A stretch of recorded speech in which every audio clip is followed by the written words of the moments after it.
So today is lockdown 2.0 Eve Day today. And it's a strange atmosphere outside. I've just come back from the gym. The gym was empty. Trainer told me that everybody is terrified because apparently the virus will be coming out tomorrow.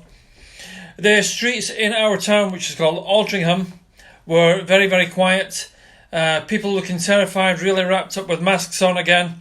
Because it may come today, may come tomorrow. This virus is going to land. I'm not sure what time, but it will be coming today or tomorrow.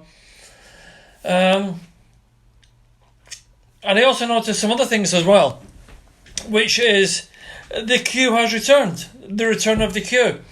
So the shops appear to be playing their role, which is to repeat the process of lockdown 1. Which means that they will put these little people in yellow vests on the door, standing at the gate, telling you to stop, telling you to go, telling you to scrub up, telling you to wear your mask and prepare for the operation of shopping. And listening to some conversations, a lot of people seem relatively happy with lockdown, almost excited like the night before Christmas. Which is strange in itself, but I'm sure the government are proud of the fact that they have managed to pacify and train people to be just like this. It appears that people have an opinion, but they don't force their will, or they don't force their freedom of self-will to be able to take matters into their own hands. Because let's think of it like this. Your government think you are so stupid and so weak that you cannot look after your own health. Regardless of your age, you cannot look after your own health. Regardless of how many children you've brought up, you cannot look after your own health. You are not allowed to make health decisions anymore because the government feel that you as a human being are probably far too stupid. Of course, in other countries, governments have said this virus is here. It could be here to stay. We don't know when we'll have a vaccine. So be careful. Practice social distancing where you can. Be careful with face masks and gloves and wash your hands and so on. But look after yourself. In this country, we've been told that going to the gym and keeping fit and healthy is extremely dangerous. But although we will close every aspect of fitness, what we'll do is we'll leave all the fast food places open so that you can eat as much terrible food as you like during lockdown, and we will pay you to stay at home. Are you beginning to see what's happening here? And of course, I see other politicians like Matt Hancock are now starting to do the big NHS clap up praise thing on their Twitter feeds. It's interesting because if you want to go to the NHS now, who are brilliant by the way, you know, I've been involved in the NHS operations, hospital visits and so on. It's one of the most brilliant organisations in the world today, there's no question. But they're being used as a pawn and a plaything by politicians. And this got me thinking about this. Is this part of their bigger plan, which is we will keep saying our NHS is brilliant, although we went to hospital last week, there was no one in there. We will keep saying the NHS is brilliant, our theatres and surgeons are the best in the world, which they probably are, but we will limit access. Because if you have cancer today, can you get treatment? Probably not. If you have a problem today, can you get treatment? Probably not. If you have what you think could be a lump and you phone the doctor and the doctor says, are you in pain? And you say, not really. He said, well, just leave it a few weeks until we can get access again. Are they planning on making only insured access? In other words, pay for medicine.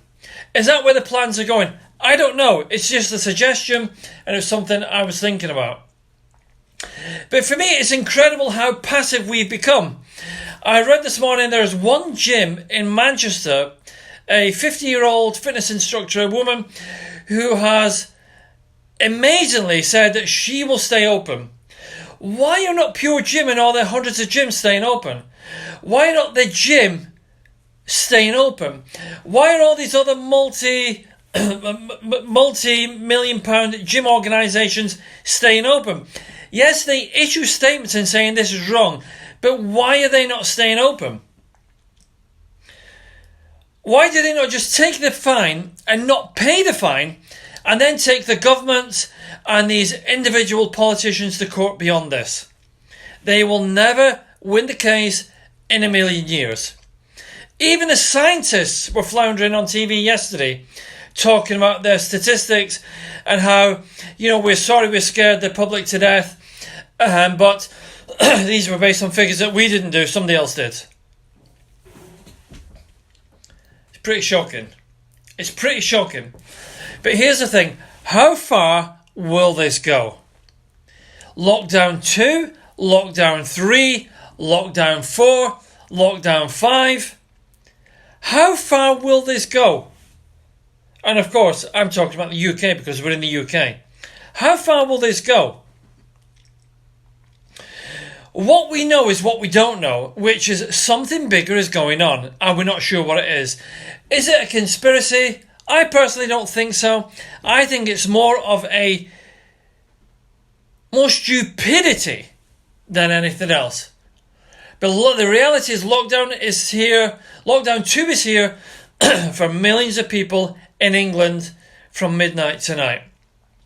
I'm interested to see how many people will stand up, will rise against this, will take a firm decision against this, will refuse to comply on many, many levels. Because the reality is, this is not about infection numbers. Because most people infected, they recover, there's no harm. That's it. I'm not really sure what else to say on that. All I know is there's something a little bit more under the surface going on here. And none of us are quite sure what it is. Because everything that's being done doesn't make any sense. They're either completely stupid or completely brilliant. Nobody knows quite yet. But here's what we do know. You, me, my family, your family have to pay the price. I'll just finish with this. When I was in the shop this morning, there was a woman on the phone to what sounded like a friend. And they were talking about an old lady. And you've heard these before. The old lady is in a nursing home. She's stuck in the nursing home. And nobody has seen this old lady since mid-March. She is now close to death. She's now very, very ill. And none of her family are allowed to go in and do that human thing, which is to hold her hand right up until the end. This lady was on the phone while I was in the shop looking at some spectacles. And she said nobody knows what to do. Unless we all go and have a COVID test, which we've all had, and it comes back negative, they still won't let us go in and visit grandmother. What kind of country are we now living in? How long will this carry on? How long will this go on? But how long will you put up with this? The billions that have been wasted and thrown away on plastics, on gloves, on track and trace that doesn't work, on apps that didn't work, and we still get people like Matt Hancock saying that we are world beaten.